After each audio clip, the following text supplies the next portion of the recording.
देश की आत्मा के इस महामंत्र को विवादित करके आप एक बहुत बड़ा पाप कर रहे हैं। इस पाप में कांग्रेस पार्टी शामिल नहीं होगी। ये राष्ट्रगीत वंदे मातरम हमेशा से हमें प्यारा है, हमेशा से हमारे लिए पवित्र रहा है और हमेशा के लिए हमारे लिए पवित्र रहेगा। धन्यवाद।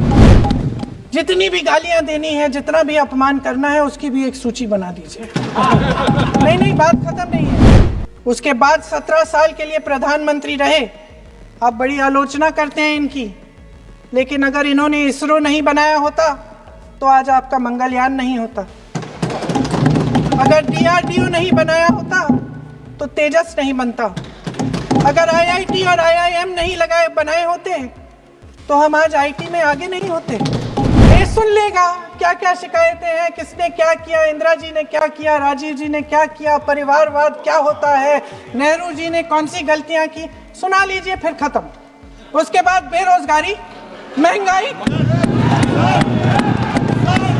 महिलाओं की समस्याएं, जो PMO में हो रहा है उसकी बातें, उसकी चर्चा, जो बैटिंग ऐप के बारे में हो रहा है PMO के अंदर, आप सदस्य प्लीज, जो एप्स्टीन फाइलों में आपके मंत्री महोदय के नाम निकल आए हैं, माननीय उसकी चर्चा करेंगे। आप वंदे मातरम में बोले, आप इधर उधर डाइवर्ट मत हो।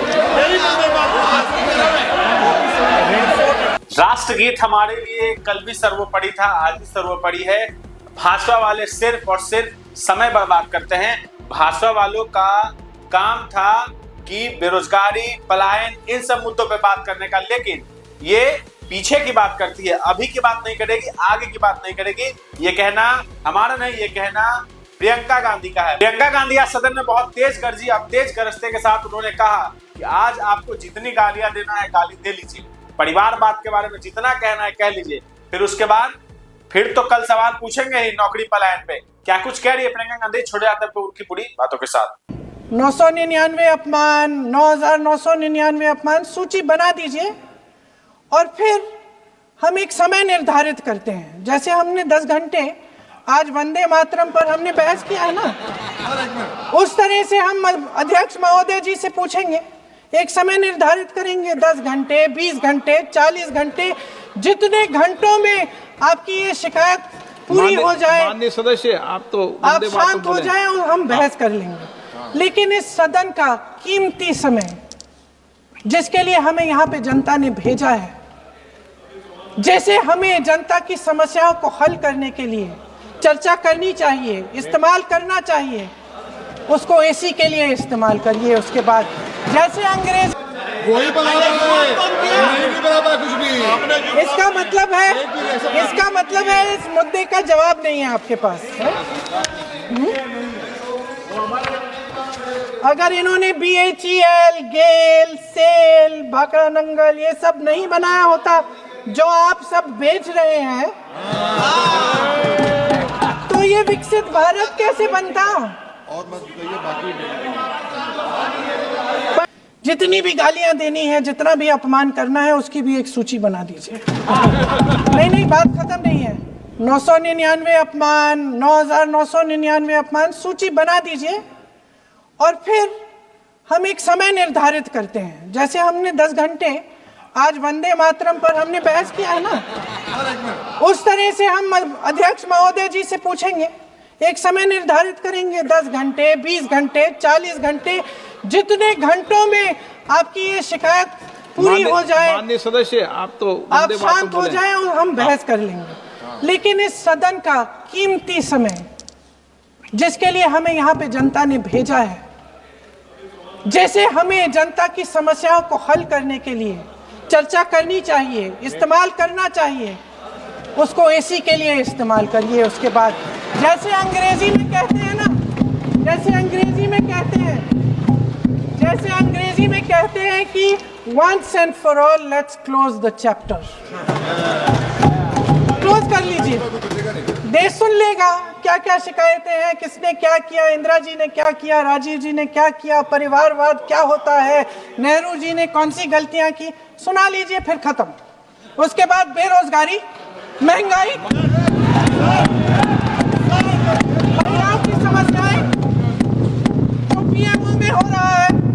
बातें, उसकी चर्चा, जो बैटिंग ऐप के बारे में हो रहा है पीएमओ के अंदर, आप जो माननीय सदस्य प्लीज जो एफस्टीन वंदे फाइलों मातरम में में बोलें। आपके मंत्री महोदय के नाम निकल आए हैं, माननीय उसकी चर्चा सदस्य प्लीज करेंगे। आप वंदे मातरम में बोले। आप इधर उधर डाइवर्ट मत हो।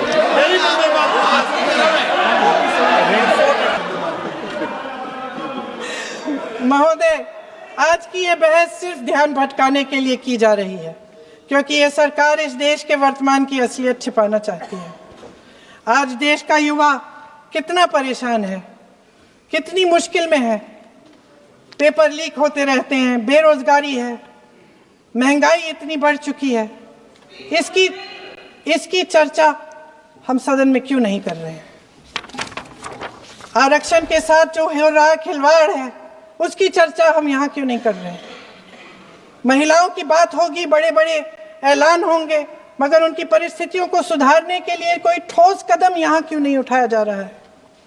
इन्हीं दरवाजों के बाहर खड़े होकर पत्रकार तरह आपने कहा कि आरोप मत लगाइए बगैर तथ्य के, तो मैं बोलूं कि नहीं बोलूं? नहीं, बिल्कुल नहीं। नो, आप उधर की बात मत बोलो। आप जल्दी से बोल लेते हो, फिर आप सदन में बंद जो कर कुछ देना। भी बोले वो तथ्यों से बोले। आपको हर चीज ऑथेंटिक करनी पड़ेगी, इसलिए आप तथ्यों से बोले। अच्छा सर, बड़े बड़े शहरों में प्रदूषण है, लेकिन हम इस सदन में बैठकर सिर्फ छोटी छोटी बातें करेंगे। जी, जो अतीत की बातें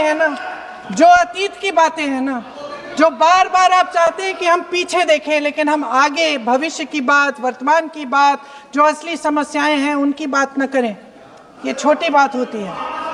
आप में हिम्मत है तो भविष्य की बात करिए, हिम्मत है तो बात करिए कि बेरोजगारी क्यों है, कि पेपर लीक क्यों होते हैं।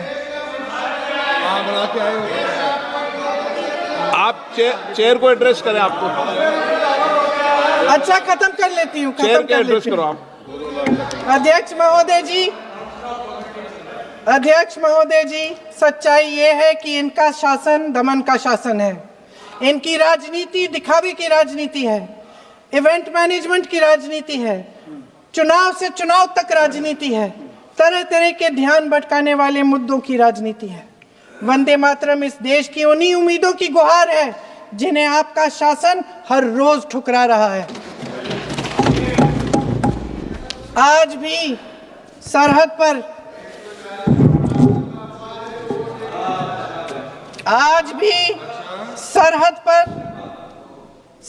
पर जवान जब दुश्मन का सामना करता है तो उसकी छाती में वंदे मातरम गूंजता है। आज भी जब हमारा खिलाड़ी अंतर्राष्ट्रीय खेलों में जाता है तो उसके दिल की धड़कन में वंदे मातरम होता है। आज भी इस देश के करोड़ों देशवासी जब अपने राष्ट्र ध्वज को फहराते हुए देखते हैं तो उनकी जबान पर वंदे मातरम, वंदे मातरम, वंदे मातरम आता है। कांग्रेस के हर एक अधिवेशन में 1905 से लेकर आज तक सामूहिक तौर पर वंदे मातरम गाया जाता है। आपके अधिवेशनों में गाया जाता है कि नहीं,